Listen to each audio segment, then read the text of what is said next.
हर हर महादेव बच्चों। वो बच्चों कैसे हैं आप लोग? आशा करता हूँ आप सब अच्छे होंगे। तो बच्चों, इस चैनल पर, हमारे इस चैनल पर, दुर्गा क्लासेस अलवर, इस चैनल पर बहुत लंबे समय से वीडियोस नहीं आ रही हैं और मुझसे बच्चे डेली बोलते हैं सर आप वीडियोस डाला करो, हमें बहुत हेल्प मिलती है वीडियोस देखकर। एक्चुअली क्या है, बच्चे, बहुत सारे बच्चे मेरे पास आते हैं, सर आपका फ्री पीरियड कब है, आपके डाउट से डाउट पूछना है, आप वीडियोस में नहीं डालते हो, आपका फ्री पीरियड भी नहीं हो पाता, हम कब मेरे फ्री पीरियड का वेट कर रहे होते हैं बच्चे डाउट्स लेकर आने के लिए। मेरे पीरियड का वेट कर रहे होते हैं, सर आपका पीरियड आता है तब हम आपका पीरियड का वेट कर रहे होते हैं, सर आप कब आओगे और अपने डाउट्स क्लियर कब करोगे। तो बच्चों, इस बार हमने फिर डिसाइड किया, आप लोगों की बातों को सुनकर समझकर हमने डिसाइड किया कि इस बार हम लोग एक समर वेकेशन में एक ऐसी सीरीज स्टार्ट करेंगे जिसमें आपकी पूरी की पूरी मैथमेटिक्स कवर कर दी जाएगी, चाहे वो बच्चा आरबीसी का हो, चाहे वो बच्चा सीबीएसई का हो। पूरी हम मैथ सेट कवर करेंगे with PYQs, previous year question भी करेंगे इस सेशन में। इसके अलावा बच्चों, आपको मैं अपना व्हाट्सएप नंबर दे दूंगा, आप अपने डाउट्स को मुझे भेज सकते हो।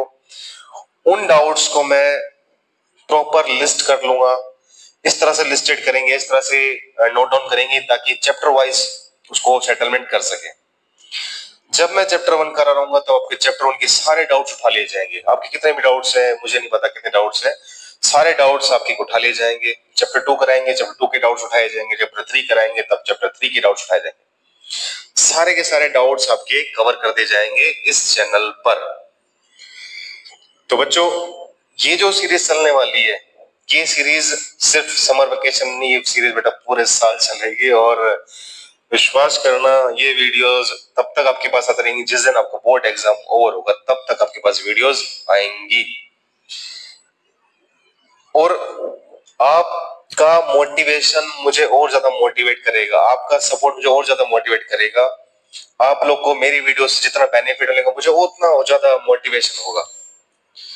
आप मेरी वीडियोस को जितना ज्यादा शेयर करेंगे, आपके पास जितनी ज्यादा वीडियोस पहुंचेंगी, वीडियोस के आपके पास पहुंचे उसके लिए आपको इस चैनल को सब्सक्राइब करना पड़ेगा ताकि आपके पास टाइम टू टाइम वीडियोस आए, उसका बेनिफिट्स आपको मिल सके। तो बच्चों, स्टार्ट करते हैं। तो हम लोग स्टार्ट करेंगे बच्चों चैप्टर नंबर 1 के साथ। चैप्टर नंबर 1 है आपका real numbers. Chapter number 1 real numbers around 6 to 7 marks का बोर्ड एग्जामिनेशन में कवर होता है, जिसके अंदर सबसे मोस्ट इंपोर्टेंट क्वेश्चन होता है इररेशनैलिटी प्रूफ का।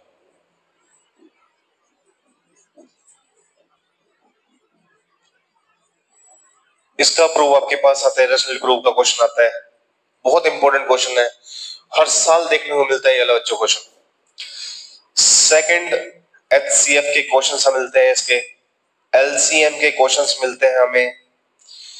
एक रिलेशन होता है जो रिलेशन बताता है कि the product of HCF and LCM equals to the product of two numbers. अगर आप दो नंबर का प्रोडक्ट करते हो तो उन दो नंबर का प्रोडक्ट उनके एचसीएफ और एलसीएम के प्रोडक्ट के इक्वल आता है। इसका भी रिलेशन आपके पास आता है। इसके अलावा ये क्वेश्चन बहुत कॉमन है, प्रूव दैट कंपोजिट नंबर वाला, कंपोजिट शो करने के लिए क्वेश्चन आता है। इसके अलावा 6 for n एंड विद 0, इस तरह के कुछ क्वेश्चंस हैं जो बोर्ड एग्जामिनेशन में मेजॉरिटी देखने को मिलते हैं। तो हम सारी चीजें कवर करेंगे, सारी चीजें, एक एक चीज कवर करेंगे, सारी चीजें कवर करेंगे, एक भी टॉपिक नहीं छोड़ेंगे बच्चों, एक भी टॉपिक नहीं छोड़ेंगे। तो स्टार्ट करते हैं।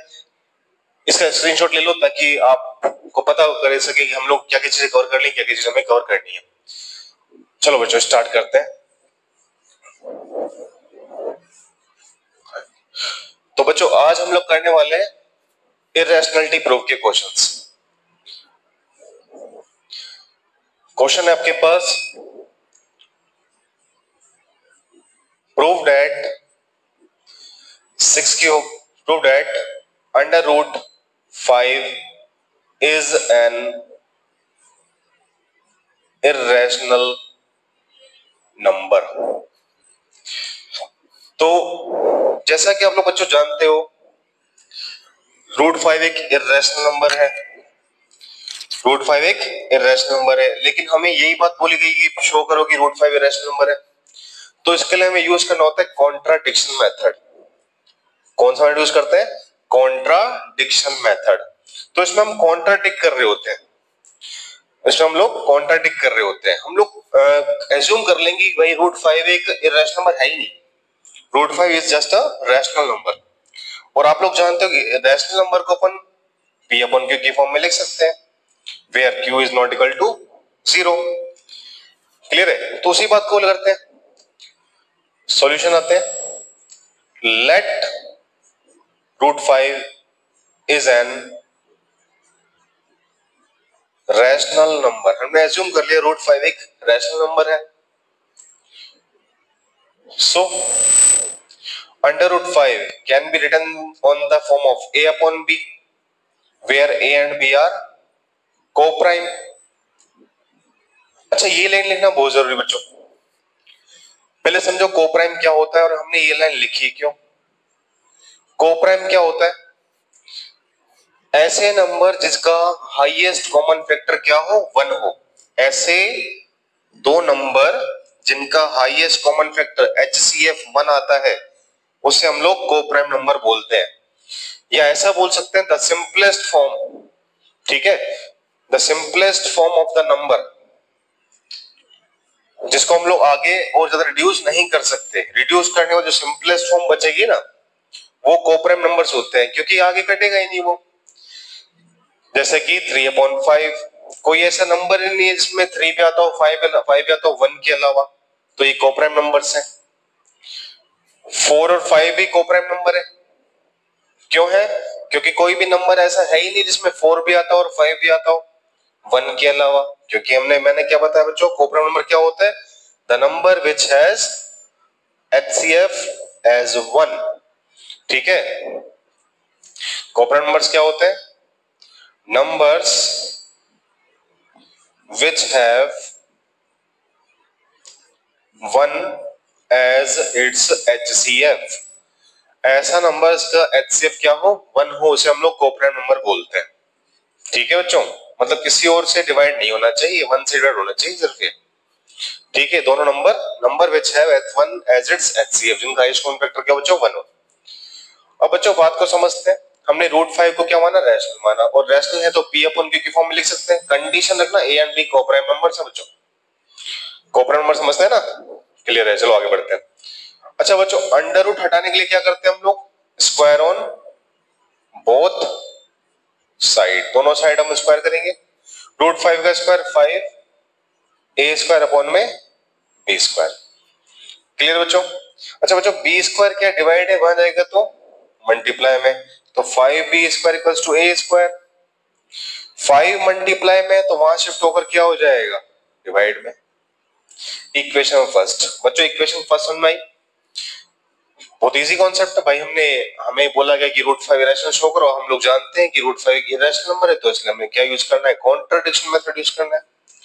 हम लोग कॉन्ट्राडिक्ट कर लेंगे, हमने कर लिया कॉन्ट्राडिक्ट। भाई ये रैशनल नंबर है भाई, और रैशनल नंबर है तो p अपॉन q की फॉर्म में लिखा जा सकता है। कंडीशन भाई, ये नंबर्स कैसे होने चाहिए, सिंपलेस्ट फॉर्म होना चाहिए, मतलब इसका ये के नंबर्स क्या होने चाहिए, कोप्राइम होने चाहिए। कोप्राइम क्या होता है, जिनका HCF क्या होता है, 1 होता है। अंडर रूट हटाने के लिए क्या करते हैं बच्चों, हम स्क्वायर ऑन बोथ साइड करते हैं, तो इसका स्क्वायर हो गया 5, इसका a square upon b square. b square divide में वहां जाएगा मल्टीप्लाई में आ गया। अब 5 मल्टीप्लाई में 5 डिवाइड में आ गया, इक्वेशन फर्स्ट बन गई। इक्वेशन फर्स्ट में हम लोग क्या देख पा रहे हैं कि a स्क्वायर डिवाइड हो रहा है किससे, 5 से। तो लिखेंगे इस बात को, from equation number first a square is divisible by 5, so a is also divisible by 5।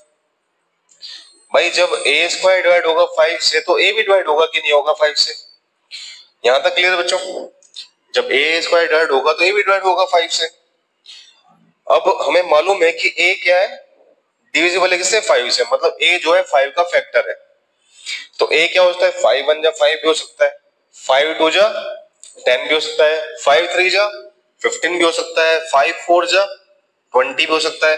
भाई a के लिए हो सकती है, नहीं हो सकती है?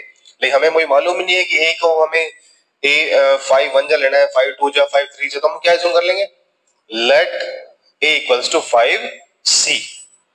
ठीक है, तो हम लोग क्या एज्यूम करेंगे, लेट ए इक्वल्स टू 5 सी। ए को हम क्या मान लेंगे बच्चों, 5 सी मान लेंगे।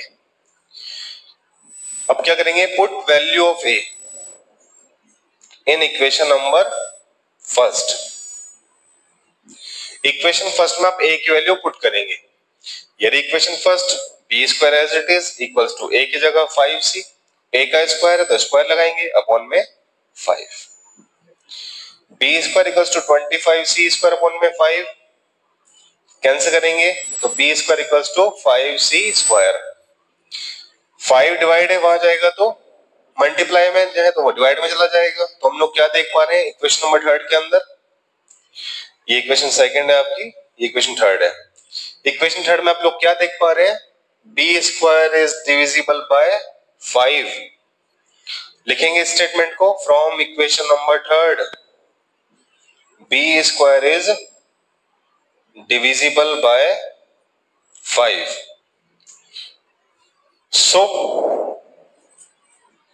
b is also divisible by 5। जब b स्क्वायर डिवाइड हो रहा है 5 से, इसका मतलब b भी डिवाइड होगा कि नहीं होगा 5 से। ठीक है बच्चों, आगे बढ़ते हैं। यहां तक बच्चों क्लियर है सबका टॉपिक? ठीक है बच्चों, आगे बढ़ते हैं। ये होगी इक्वेशन नंबर 4 था। कौन सी इक्वेशन हो गई, इक्वेशन नंबर 4। तो आगे बढ़ते हैं। आगे की कंडीशन है, from equation second and fourth. अगर मैं सेकेंड और फोर्थ इक्वेशन को देखता हूं तो सेकेंड और फोर्थ इक्वेशन में क्या बता रहा है, सेकेंड इक्वेशन बता रहा है कि a डिवाइड हो रहा है 5 से, फोर्थ बता रहा है कि b डिवाइड हो रहा है 5 से। a and b has a common factor that is 5। भाई a और b का कॉमन फैक्टर है जो क्या है 5 है। ठीक है, क्या कॉमन फैक्टर है इसका, 5 कॉमन फैक्टर है, क्योंकि a भी डिवाइड हो रहा है 5 से और b भी डिवाइड हो रहा है 5 से, तो a और b का कॉमन फैक्टर 5 हुआ कि नहीं हुआ। बट लेकिन under root 5 is a coprime number. लेकिन अंडर रूट 5 के बच्चों कोप्राइम नंबर है। जब कोप्राइम है तो एच सिर्फ तो 1 से 1 के अलावा कुछ हो ही नहीं सकता, लेकिन इसका हमें क्या दिख रहा है, कॉमन फैक्टर 5 दिख रहा है। सो our supposition was wrong। मतलब जो हमने सपोज क्या किया है गलत किया है। और हमने सपोज क्या किया था, let root 5 is a rational number, और अपन क्या गलत साबित हो गए बच्चों, सपोज गलत हो गया। So under root 5 is an irrational number, hence proved.